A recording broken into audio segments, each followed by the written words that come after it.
গোপালগঞ্জে এনসিপির জুলাই পদযাত্রা ঘিরে গতকাল বুধবার হামলা সংঘাতের পর পরিস্থিতি অনেকটা শান্ত থাকলেও কারফিউ মেয়াদ বাড়ানো হয়েছে। এই সংঘাতের সময় গুলিতে নিহত 4 জনের দাফন ও শেষকৃত্য বুধবার ও আজ বৃহস্পতিবার সম্পন্ন হয়েছে। ময়নাতদন্ত ছাড়াই বৃহস্পতিবার রাতে এই প্রতিবেদন লেখা পর্যন্ত এই ঘটনা কোনো মামলা হয়নি। বুধবার জাতীয় নাগরিক পার্টি এনসিপি কর্মসূচি ঘিরে আওয়ামী লীগ ও নিষিদ্ধ ছাত্রলীগের নেতাকর্মী ও সমর্থকেরা হামলা চালান।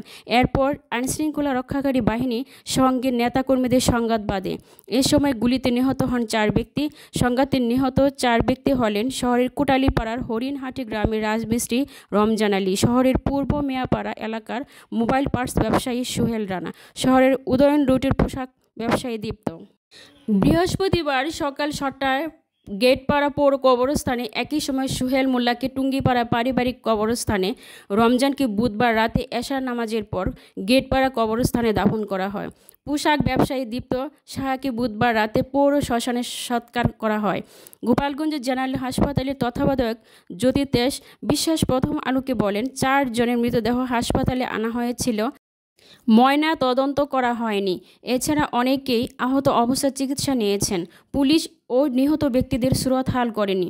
হাসপাতাল থেকে মৃত্যু সনদ দেওয়া হয়নি বলে অভিযোগ করা হয়েছে পরিবারের পক্ষ থেকে।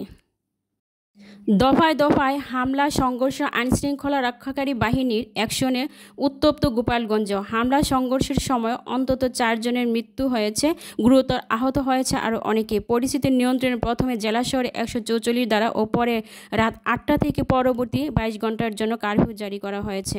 জাতীয় নাগরিক party NCP march to Gopalganj কর্মসূচি ঘিরে এই পরিস্থিতি তৈরি হয়। সারা দেশে পদযাত্রা কর্মসূচির অংশ হিসেবে গতকাল গোপালগঞ্জ মার্চ টু গোপালগঞ্জ কর্মসূচি পালন করে দলটি। দলের শীর্ষ নেতারা আগের দিন রাতে ফেসবুক পোস্টে এই কর্মসূচি প্রচারণা চালান। এতে রাত থেকে উদ্বেগ তৈরি হয়। কর্মসূচি ঘিরে সকাল থেকে গোপালগঞ্জে উত্তেজনা দেখা দেয়। সকালে পুলিশের গাড়িতে হামলা চালানো হয়। এনসিপি নেতাদের সম্ভাব্য প্রবেশপথে গাছ কেটে অবরোধ করা হয়। বিএনপির স্থায়ী কমিটির সদস্য সালাউদ্দিন আহমদ বলেছেন, জুলাই ছাত্র গণ অভ্যুত্থানে সংগঠিত করেছিলাম ডেমোক্রেসির জন্য। এখন দেখছি সারা দেশে মবক্রেসির রাজত্ব চলছে। আর এখন যারা গণ অভ্যুত্থানের শক্তিকে চ্যালেঞ্জ করার সাহস দেখাচ্ছেন তারা কারা এবং কেন? এর জবাব হচ্ছে সরকার নির্লিপ্ততা এবং আইনশৃঙ্খলা নিয়ন্ত্রণে তাদের ব্যর্থতা।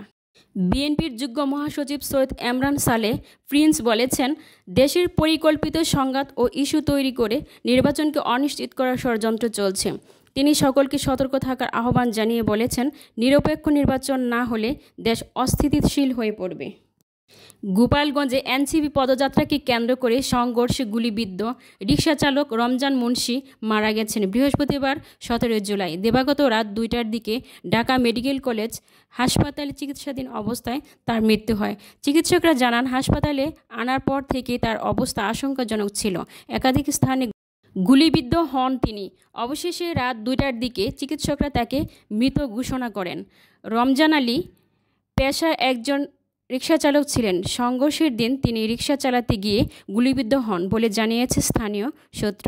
এই ঘটনায় রমজান মুন্সি ছিলেন সংঘর্ষে নিহত সাধারণ মানুষের মধ্যে একজন, যিনি রাজনীতি কর্মসূচির সঙ্গে জড়িত ছিলেন না।